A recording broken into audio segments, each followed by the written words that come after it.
Hey guys, my name is Jennifer Delaney. You might know me as FreedomandFeathers, and today I'm launching the first video of my new archery series.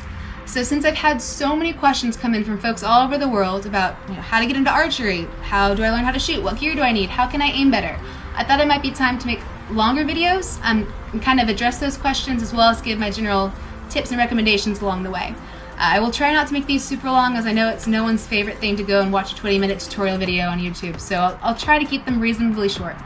But before we dive in, I do want to go ahead and point out, for all of y'all getting into archery for the first time, I highly recommend checking out usarchery.org and typing in your zip code in your state.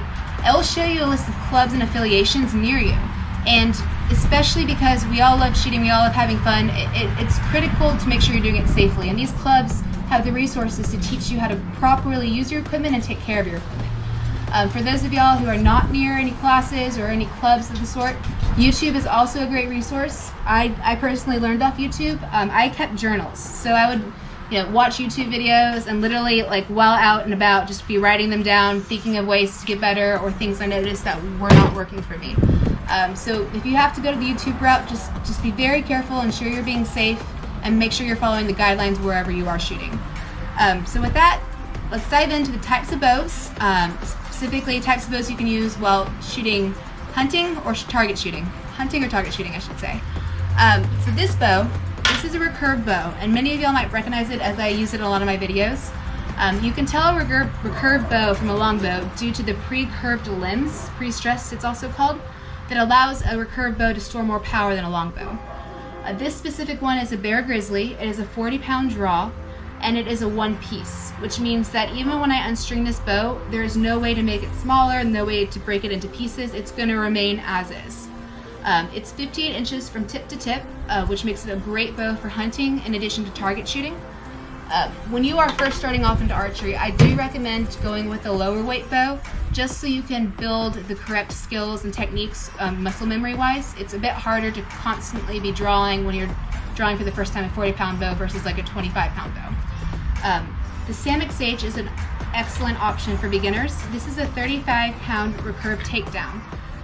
Samix makes a great line of bows, and I specifically love this one because it grows with you. So say, for example, you buy this 35-pound one, and maybe in 6 months you decide you want to have a higher poundage, a higher weight. You can literally unbolt the limbs, order new limbs, and put the limbs in, and you're good to go. So great option for those of y'all who want to get into archery but not sure how much money you want to put up front with it.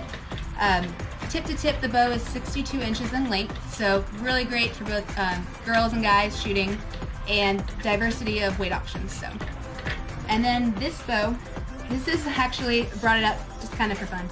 It's a Root Target Master. My dad gave this to me, and I brought it out solely because I wanted to show you guys the difference between lengths.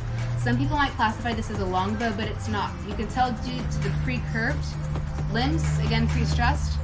Longbows typically are just going to be straight. There's not going to be any curve in them at all on either end. This specific bow is 68 from tip to tip, which does make it in the range of a longbow length, but due to the end of the bow, they are recurve. The last bow I have here with me today that I'm going to go over is the compound. A lot of y'all have asked me if I own compounds. The answer is yes. I love my compounds. I have two. The thing is, I shoot with them friends when I'm out with friends. It's a bit harder to shoot compounds for hours at a time just because they're heavier than a recurve bow. That said, when you draw back on a compound, for those who've never shot any of the bows, it will actually lock the weight in. So while you might be pulling back 40 pounds, once you get to your anchor point, it's going to hold it for you. Catches, of course, you're holding a heavier bow. Compounds are great for hunting, and once you get it sighted in properly, you can do distance like crazy. So they're also great options for those who want to be outside, shooting long distance, and need more power. The last bow is a crossbow. I actually don't have one, but they're so much fun to shoot. For those of you who have shoulder problems, they're great options. You can get distance, you can also go hunting with them.